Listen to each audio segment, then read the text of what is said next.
Igbo bụ Igbo, ekele m unu. Taa anyị ga-eleba anya n'ọnụọgụgụ Igbo. Today we'll be looking at the Igbo numbers. Anyị ga-esite na ọnụọgụgụ nke mbụ ruo na nke ohu. We'll be counting from 1 to 20.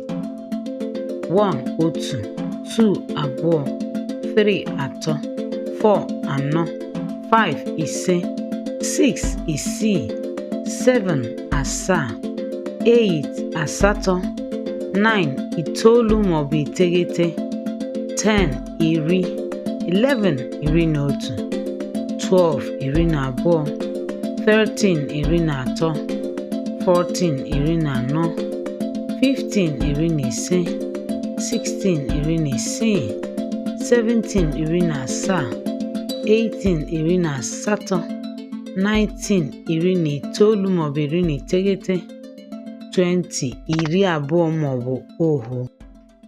Ngwa kọọrọ n'onwe unu aka.